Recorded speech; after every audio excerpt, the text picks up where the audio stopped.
अब बच्चों, आज हम पढ़ेंगे कक्षा 7 विज्ञान यानी साइंस का दूसरा अध्याय प्राणियों में पोषण।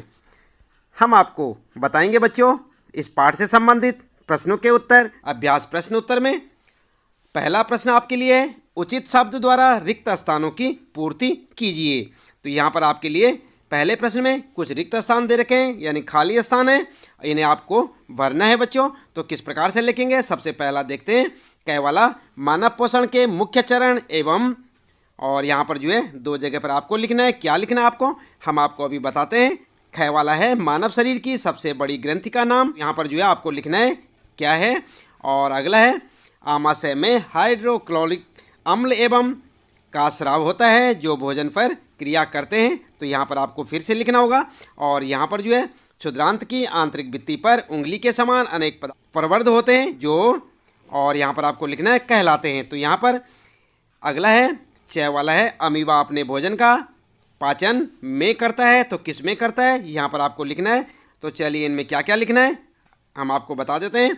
उत्तर में आप पहले वाले में लिखेंगे मानव पोषण के मुख्य चरण अंतर्ग्रहण, पाचन, अवशोषण, स्वांगीकरण एवं निष्कासन है। तो ये जो आपको मोटे मोटे से लिखे हुए दिख रहे हैं ना बच्चों, इन्हें आप जो है खाली स्थान में भरेंगे। पहला है आपका, और उसके बाद जो है ख वाला है यहाँ पर मानव शरीर की सबसे बड़ी ग्रंथि का नाम क्या है। तो यहाँ पर जो है आपको भरना होगा यकृत। क्या भरना होगा उसमें, यकृत। अगला है बच्चों ग वाले में लिखेंगे आप आमाशय में हाइड्रोक्लोरिक अम्ल एवं पाचक रसों का स्राव होता है। तो क्या भरेंगे आप उसमें रिक्त स्थान में ग वाले में, पाचक रसों का, पाचक रस लिखेंगे। अगला यहाँ पर जो है जो भोजन पर क्रिया करते हैं। और घ वाला है क्षुद्रांत की आंतरिक भित्ति पर उंगली के समान अनेक प्रवर्ध होते हैं जिन्हें क्या कहते हैं, दीर्घरोम। ठीक है, दीर्घरोम या रसांकुर आप कह सकते हैं। तो आप लिखेंगे वहाँ पर घ वाले में जहाँ रिक्त स्थान है यहाँ पर लिखेंगे दीर्घरोम या रसांकुर। च वाले में अमीबा अपने भोजन का पाचन किस में करता है, खाद्यधानी में। किस में करता है बच्चों, खाद्यधानी में। तो आप लिखेंगे वहाँ पर खाद्यधानी, किसमें, च वाले में, जहाँ पर रिक्त स्थान है। अगला है बच्चों दूसरा प्रश्न, सत्य एवं असत्य कथनों को चिन्हित कीजिए। तो आपको सत्य और असत्य बताना है। पहला है आपके लिए मंड का पाचन आमाशय से प्रारंभ होता है कि नहीं होता। अगला है ख वाला जीभ लाला ग्रंथि को भोजन के साथ मिलाने में सहायता करती है, सही बात है या नहीं है। और ग वाला है पित्ताशय में पित्तरस अस्थायी रूप से भंडारित होता है, सत्य या असत्य। और घ वाला रूमिनेंट निगली हुई घास को अपने मुख में वापस लाकर धीरे धीरे चबाते हैं। गाय भैंस को जानते हैं ना आप, तो उन्हें क्या कहते हैं, रूमिनेंट। तो ये सत्य या असत्य है। चलिए उत्तर में देख लेते हैं। उत्तर में आप इस प्रकार से लिखेंगे, क वाले का लिखेंगे मंड का पाचन आमाशय से प्रारंभ होता है, ये है असत्य। क्या ये, असत्य, यानी कि गलत है ये। और जो है ख वाला है जीभ लाला ग्रंथि को भोजन के साथ मिलाने में सहायता करती है, तो ये है सत्य। अगला है बच्चों ग वाला पित्ताशय में पित्तरस अस्थायी रूप से भंडारित होता है, तो ये भी है आपका सत्य। और घ वाला है रूमिनेंट निगली हुई घास को अपने मुख में वापस लाकर धीरे धीरे चबाते हैं, तो ये भी सत्य है। आपने देखा है ना गाय भैंस को चबाते हुए, धीरे धीरे जुगाली करते हुए, तो ये क्या है, सत्य है। इसके बाद अगला प्रश्न है बच्चों तीसरा, निम्न में से सही विकल्प पर सही का चिन्ह लगाइए। आप देख रहे हैं ना, इस प्रकार का आपने चिन्ह लगाना है। और क वाला है आपका वसा का पूर्ण रूपेण पाचन जिस अंग में होता है वह है, और यहाँ पर जो आपके लिए 4 ऑप्शन है, कौन कौन से, आमाशय, मुख्य, क्षुद्रांत और बृहदांत्र। तो इस प्रकार से इनमें से चारों में से एक ऑप्शन आपका सही है। आप सोचिए, तब तक हम आपको बताते हैं अभी उत्तर। और अगला है बच्चों ख वाला है जल का अवशोषण मुख्यतः जिस अंग द्वारा होता है वह है आमाशय, ग्रसिका, क्षुद्रांत या बृहदांत्र। तो यहाँ पर जो है इसको भी आप सोचिए और उसके बाद हम आपको उत्तर बताते हैं। पहले का उत्तर होगा आपका वसा का पूर्ण रूपेण पाचन जिस अंग में होता है वह है क्षुद्रांत। और उसके बाद जो है ख वाला है जल का अवशोषण मुख्यतः जिस अंग द्वारा होता है वह है, क्या है, बृहदांत्र। ठीक है, तो इस प्रकार से आप लिखेंगे।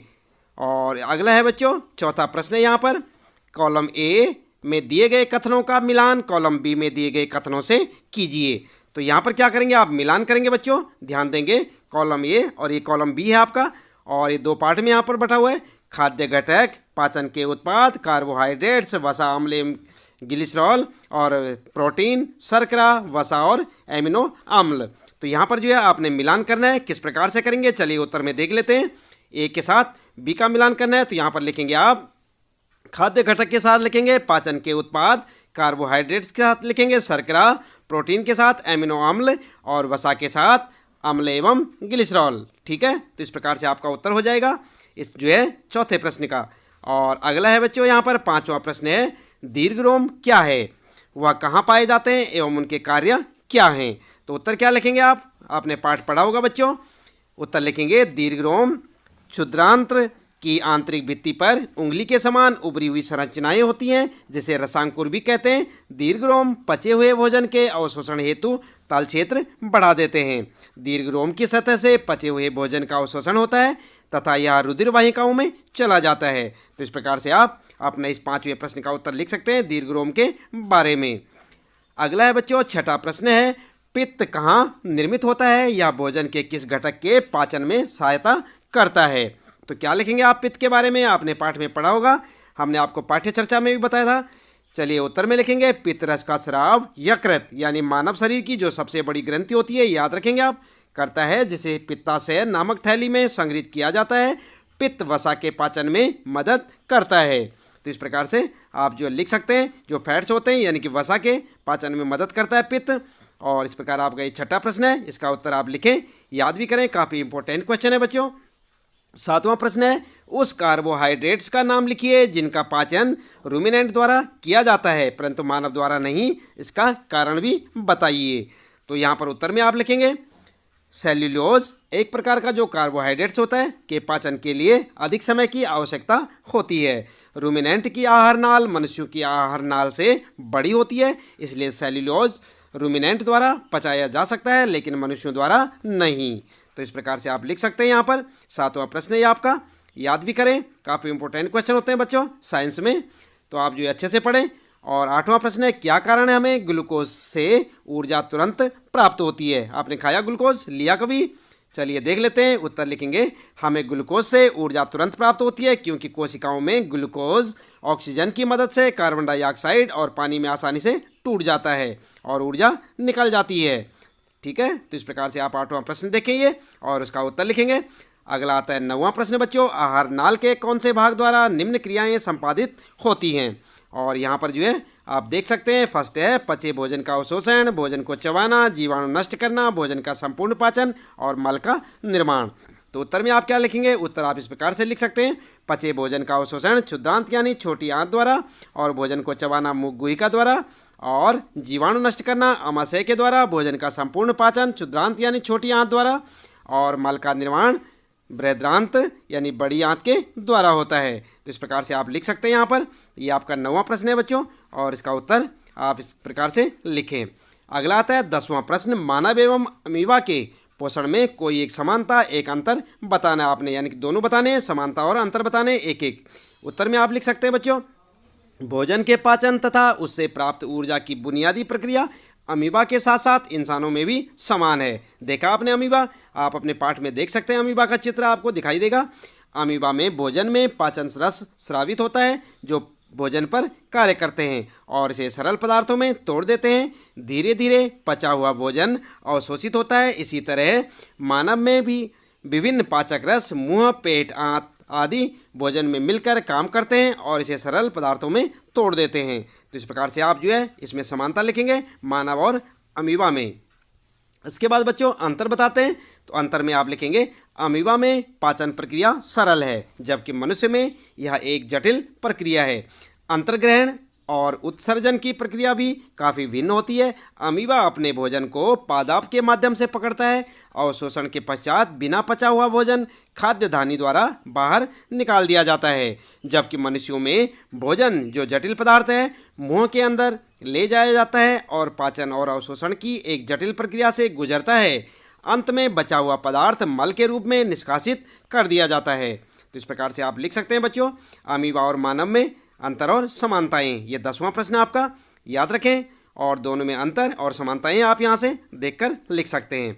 अगला प्रश्न है बच्चों 11वां प्रश्न यहाँ पर, और इसमें आपको पूछा है बच्चों 11वें प्रश्न में कॉलम ए में दिए गए शब्दों का मिलान कॉलम बी के उचित कथन से कीजिए। आप देख सकते हैं कॉलम ए और ये कॉलम बी, और यहाँ पर जो आपको मिलान करना है, क में लिखा है लाला ग्रंथि और यहाँ फर्स्ट में लिखा है बी में पित्त रस का श्रवण, ख में आमाशय भंडारण और सेकंड में बिना पचे भोजन का, और अगला है ग वाला यकृत और इसके साथ लिखा है लाला रस स्रावित करना, और मलाशय में लिखा है यहाँ पर अम्ल का निर्मोचन। तो किस प्रकार से आप इनका मिलान करेंगे।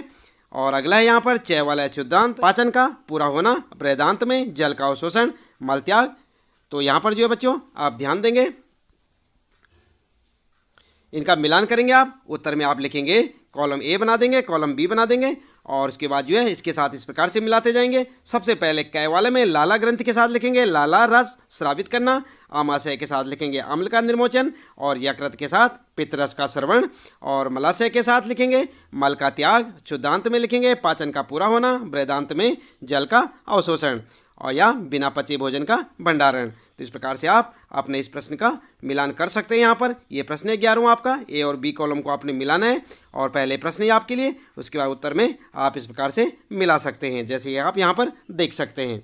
अगला प्रश्न आता है बच्चों 12वां प्रश्न है, चित्र 2.11 में दिए हुए पाचन तंत्र के आरेख को नामांकित कीजिए। तो आपके लिए प्रश्न होगा, आप अपनी किताब में देख सकते हैं, वहाँ पर 2.11 में पाचन तंत्र का आरेख दिया हुआ है, आप उस पर नाम लिखेंगे। किस प्रकार से लिखेंगे चलिए यहाँ पर बता देते हैं आपको। उत्तर आप लिखेंगे, उत्तर में आप जो है इस प्रकार का एक चित्र आपको मिलेगा, अपनी पाठ्य पुस्तक में देखें और वहाँ पर आप इस चित्र को देख सकते हैं। चाहे तो आप फोटो स्टेट करके भी अपनी नोटबुक पे चिपका सकते हैं बच्चों इस चित्र का, और चाहे तो आप अपनी पेंसिल की सहायता से चित्र बना सकते हैं और यहाँ पर जो है लिख सकते हैं आमाशय, अग्नाशय, क्षुद्रांत, बृहदांत और मलाशय, गुदा आदि।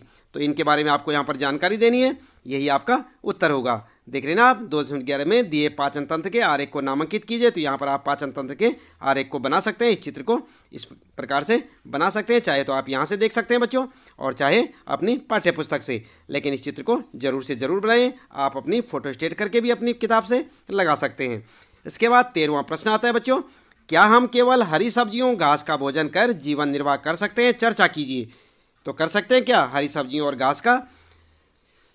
तो उत्तर लिखेंगे आप, कच्चे पत्तीदार सब्जियां और घास सेलुलोज एक प्रकार का कार्बोहाइड्रेट जिसे कह सकते हैं आप से समृद्ध हैं। मनुष्यों सहित कई जानवर सेलुलोज को पचा नहीं सकते क्योंकि उनके पास विशेष एंजाइम और कुछ विशेष प्रकार के बैक्टीरिया नहीं होते हैं जो सेलुलोज को पचा सकते हैं। इसलिए हम उन सब्जियों को उबालते या पकाते हैं जो सेलुलोज को सरल कार्बोहाइड्रेट्स में तोड़ देती हैं।